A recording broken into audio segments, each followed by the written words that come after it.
They handed me a structural violation notice for my grandfather's cedar fishing dock and a cumulative fine of $4,500. It didn't matter that the dock had been standing since 1954, long before their luxury development was even a blueprint in a corporate boardroom. It didn't matter that 3 generations of kids in our valley had learned to cast a line from those very wooden planks.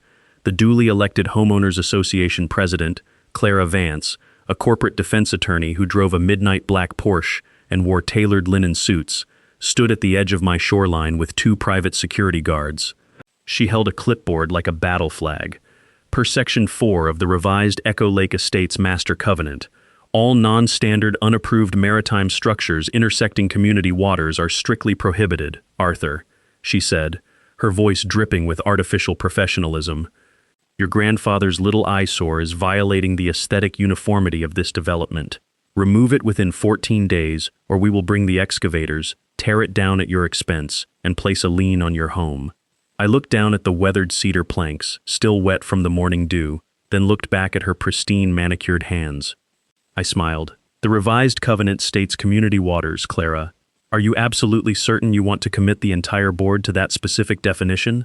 I wrote the amendment myself, Mr. Pendleton, she replied, her eyes narrowing behind her designer sunglasses. The association possesses absolute authority over this lake and every structure attached to it. Disobey, and we will take your house. I nodded slowly, stepped back onto my lawn, and said nothing more. I went inside, moored my boat, and did exactly what her legal notice demanded. I stopped using the dock. I let the blotch block it off with bright yellow caution tape. But while Clara spent the next 72 hours celebrating her very victory over the neighborhood's oldest resident, I was sitting inside the county clerk's archive vault unrolling a map from 1923 that had been sealed in wax for over a century. 3 days later, Clara learned a multi-million-dollar lesson about the difference between holding a corporate title and actually understanding the law. Before I reveal exactly what that ancient piece of parchment cost her corporate board in asset seizures, criminal liability, and total public humiliation, let me ask you, what would you have done if a corporate entity tried to erase your family's history? Comment your thoughts below and let me know which state or country you are watching from. My name is Arthur Pendleton. I am 61 years old, a retired civil surveyor with 32 years of experience mapping municipal boundaries, structural easements, and land deeds across the state of Georgia. My wife, Ellen, runs a local heritage museum, and our family has lived in this valley since the days when Echo Lake was nothing but a natural mountain spring feeding a pristine valley ecosystem. 14 years ago, the land surrounding our private family homestead was bought out by an investment group from Atlanta. They dammed the Southern Creek, expanded the natural body of water into a 200-acre private luxury reservoir, and built Echo Lake Estates, a high-end development of 115 colonial-style mansions with manicured lawns and $600 monthly association dues. Because our family homestead sat on the prime northern peninsula, the developers couldn't buy us out. Our attorney at the time ensured our 5 acres were completely exempt from the standard HOA zoning regulations. We were an island of historical property surrounded by a sea of modern corporate rules. For over a decade, we maintained a peaceful, quiet coexistence. The previous board was run by old-timers who respected boundaries. But 14 months ago, the real estate market surged. Clara Vance moved in from New York, bought the largest lakefront lot, and immediately ran for president with a single aggressive campaign slogan: standardization, professionalism, preservation of luxury asset value. The structural transition was instantaneous and cold. The old community meetings, which used to be casual barbecues where neighbors argued about gravel costs or community gate codes, were replaced by clinical, legalistic tribunals. Clara Vance turned the local community center into a miniature corporate courtroom. She sat at a long mahogany table, her 2 hand-picked vice presidents, her color-coded binders arranged like legal briefs, and the heavy scent of her expensive French lavender perfume hanging in the air like chemical warfare. We must address structural liabilities and unauthorized landscape modifications encroaching upon common elements, Clara announced during her first quarterly address. I sat near the back, my rough dirt-stained hands rest quietly against my jeans. Ellen leaned over, whispering softly, "Arthur, look at the agenda, page 12. There it was, a high-resolution drone photograph of my family's fishing dock. The red circle drawn around it looked like a target. Specifically, Clara continued, her manicured finger tapping the microphone. "We have unregistered maritime platforms intersecting the primary hydrographic boundaries of Echo Lake. These unmonitored structures create catastrophic insurance exposures for the association.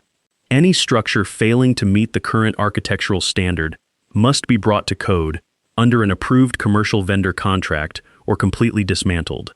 Chuck Vance, an old-timer who owned a small engine repair shop down the road, stood up. "Clara, that dock belongs to the Pendleton estate. It's been there for 70 years. Arthur shares his bass fishing spots with half the kids in this neighborhood. It's private property." Clara smiled, a cold, calculated movement of her lips that never reached her eyes. "Authority, Mr. Vance, is derived from the master deed. The lake is a common element. The air above it and the water within it belong to the Echo Lake Estates Homeowners Association. Individual homeowners do not have the right to project structural components into common assets. The motion to enforce uniform maritime structural codes has already passed by executive board majority." 3 corporate transplants on her committee nodded in unison. The room went silent. They had the votes, they had the insurance lawyers, and they believed they had the absolute power to dictate reality. 2 weeks later, the certified letter arrived. It wasn't a standard warning, it was an official notice of environmental and structural violation printed on heavy premium cardstock featuring a new corporate emblem Clara had designed herself, a gold swan inside an interlocking shield. The letter demanded the immediate demolition of the pier, cited unpermitted shoreline modification, and added a compounding daily fine of $250, retroactively applied to the date of the meeting. Ellen looked at the document, her face turning pale. "Arthur, they are threatening to place a lien on our homestead. They can foreclose on our family land over a wooden dock." I set the letter on the hardwood kitchen island. The paper felt heavy, expensive, the kind of material designed to intimidate ordinary citizens into submission. "Don't worry, Ellen," I said quietly, looking out the window at the lake. "Let them lay the trap. The thing about corporate lawyers is that they spend so much time reading their own rules, they forget to read the foundation laws that made the state. I didn't file a standard appeal. I didn't yell at a board meeting. I simply walked out to the shoreline, wrapped a heavy-duty chain around the entrance of the wooden pier, and hung a large wooden sign that read, "Closed per HOA directive." Then, I drove down to the county registry building. As a retired municipal surveyor, I knew a secret that modern real estate developers consistently overlook. When large investment groups buy massive tracts of rural land, they perform digital title searches that look back 40, maybe 50 years to clear corporate liens. They rarely perform a comprehensive microscopic chain of title analysis extending back to the original land grants. I spent 4 days inside the historic records vault, surrounded by the smell of ancient leather-bound ledgers and old iron gall ink. On the 4th afternoon, I found what I was looking for: the original 1923 ancestral partition deed of the Pendleton Valley, signed by the state governor and registered before the county lines were even redrawn. I spread the yellowed blueprint across the grand mahogany archive table, my magnifying glass tracing the boundary markers. Modern deeds use GPS coordinates, but ancient deeds use metes and bounds. They trace trees, rocks, and water currents. I read the legal description line by line, and then my heart stopped. The text read, "Extending northward to the natural high-water spring line of the creek bed, including absolute fee simple partial title to all underlying subsurface land, rock formations, and silt deposits of the entire Low Valley Basin to be held in perpetuity by the Pendleton Estate, unaffected by subsequent surface water expansions, public flowages, or artificial pooling." I sat back, a slow rush of pure adrenaline flooding my chest. The developers who built Echo Lake Estates had dammed the creek and expanded the water, flooding the valley basin to create their luxury lake. But, according to the original unbreakable property deed recorded with the state, I didn't just own the shoreline. I owned the dirt beneath the entire lake. The HOA owned the water molecules flowing over it, but the physical ground underneath, the lakebed itself, the structural anchors of every multi-million-dollar floating dock in the development, and the underwater foundations of their community boat launch belonged entirely to me. I immediately called Bill Ortiz, a former state prosecutor who specialized in inverse condemnation and historic land litigation. We met at an upscale diner outside the city limits. I slid the certified copy of the 1923 deed across the laminate table, alongside Clara's formal eviction notice and the $4,500 fine statement. Bill adjusted his reading glasses, studied the ancient property boundaries for 3 long minutes, and suddenly let out a sharp laugh that made the waitress turn around. "Arthur," he whispered, his eyes wide. "They didn't do a full title search. They assumed the lake basin was unowned public flowage land when they dammed it. Clara Vance just threatened to seize a house standing on land she doesn't control, while her entire multi-million-dollar neighborhood is technically floating on your private property." "What are our options?" I asked. "We can expose this right now," Bill said, his legal instincts kicking into high gear. "But if we do, her legal team will file a defensive injunction, claim an administrative mapping oversight, and tie you up in corporate equity courts for 3 years. We don't expose it yet. Let her dig her own grave." "When is the annual Summer Lake Festival?" "July 15th, I replied. "The entire community gathers at the central boat launch."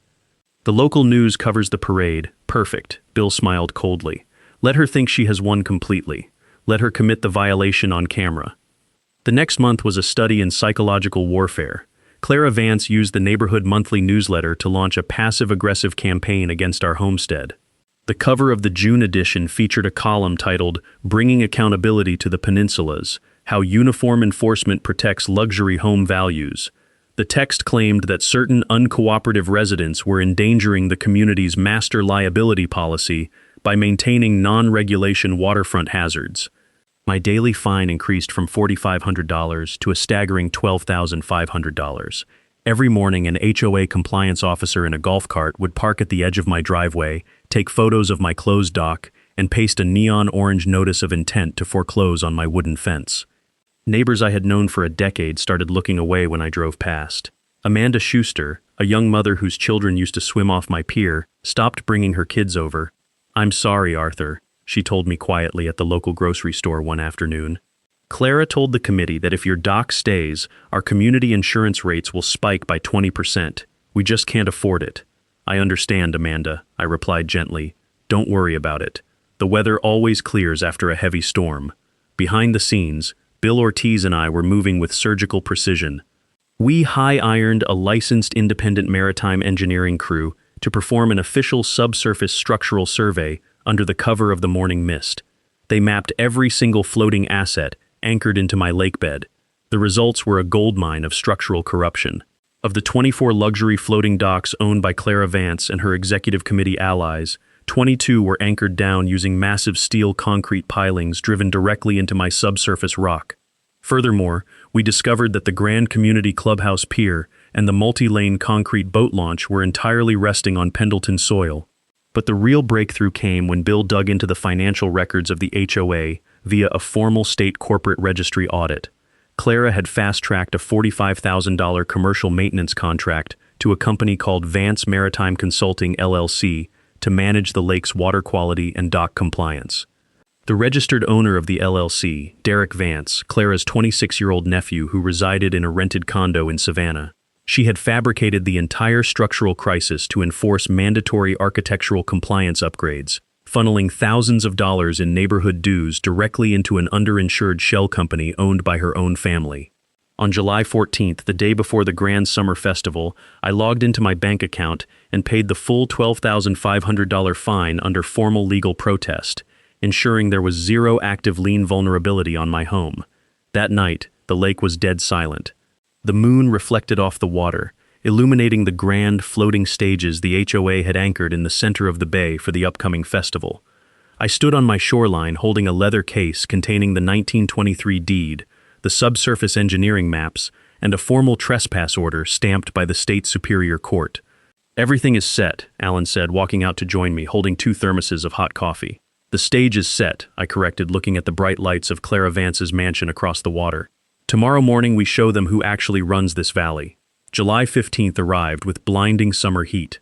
By 9 a.m., the Central Echo Lake boat launch was packed with over 200 residents, decorated pontoon boats and children carrying small flags.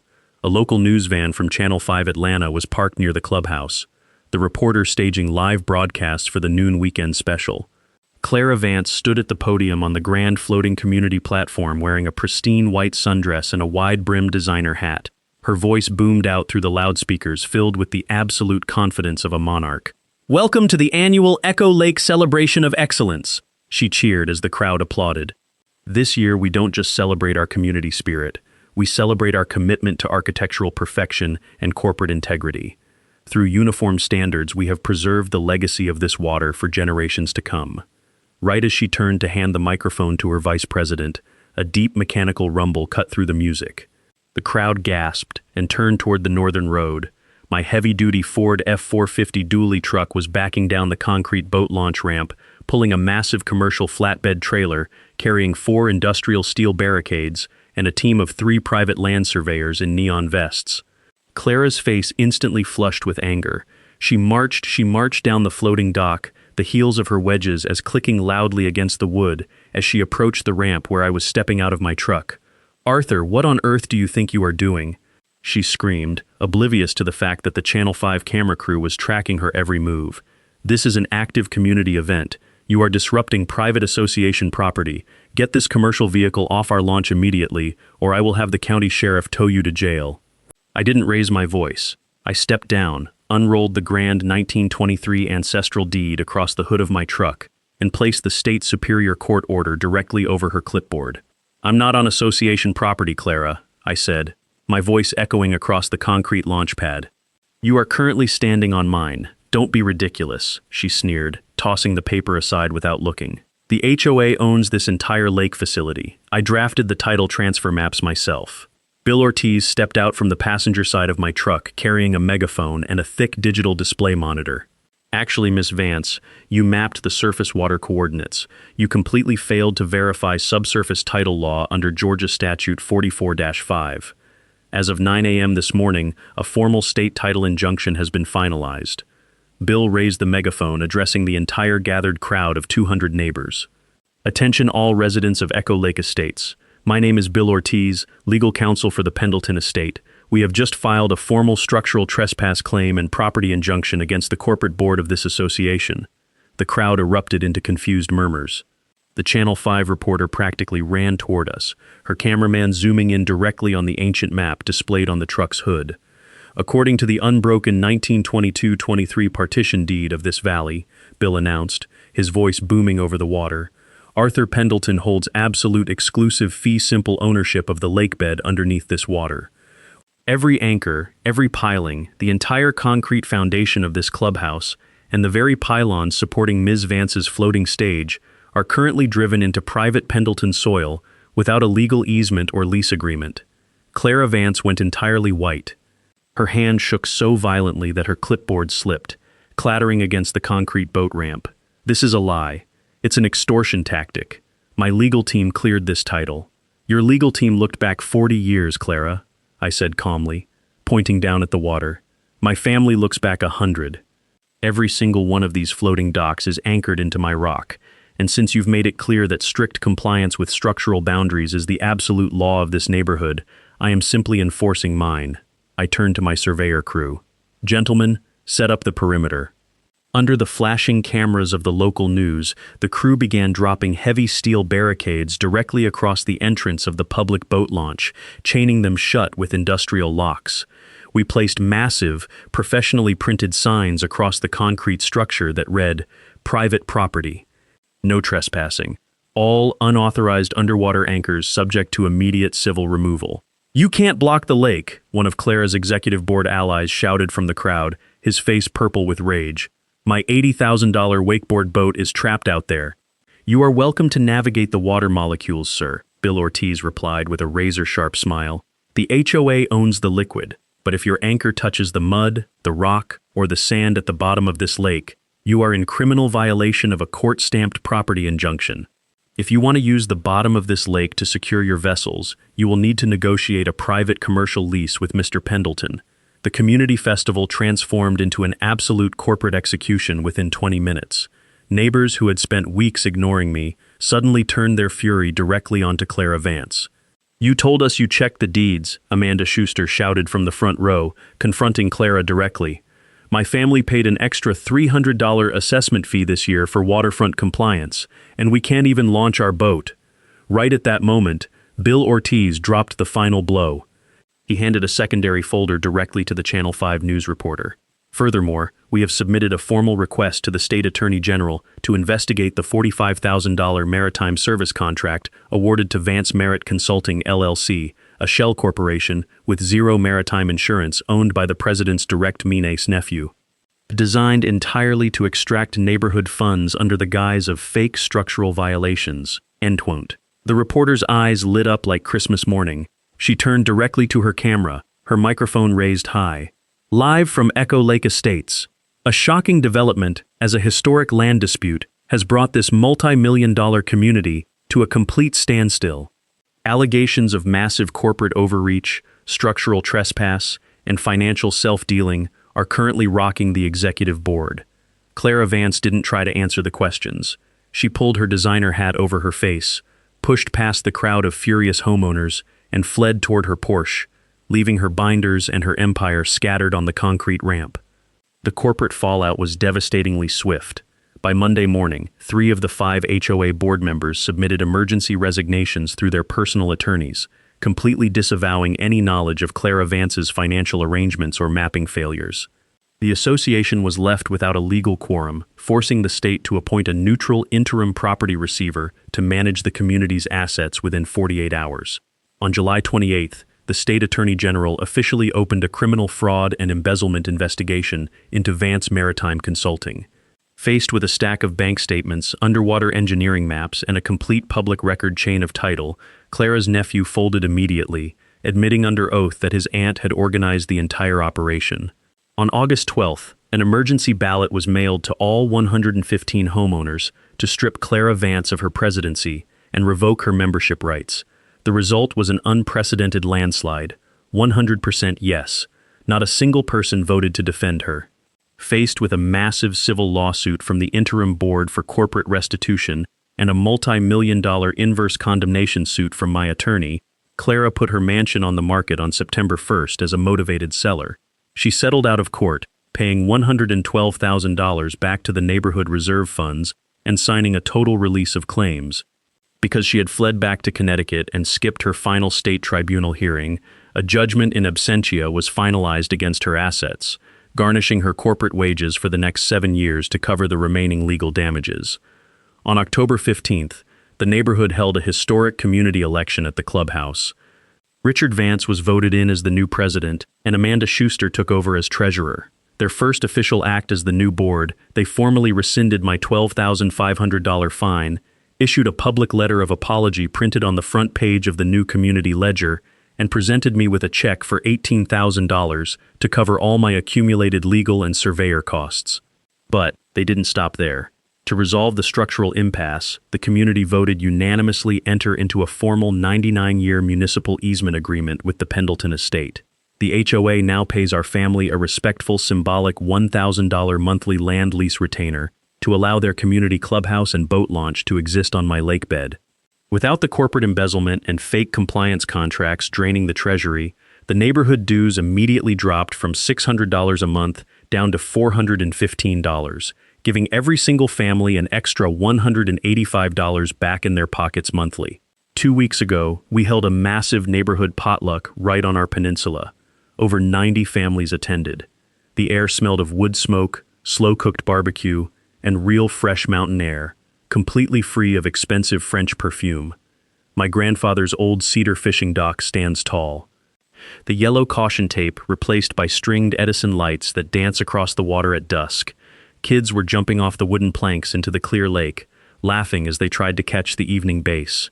Clara Vance wanted to professionalize our valley out of existence. But, in the end, she accidentally unified us, lowered everyone's bills, and funded the permanent preservation of the very history she tried to destroy.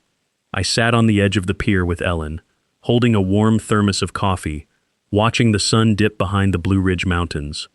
The lake was perfectly calm, smooth as glass, and completely undeniably ours.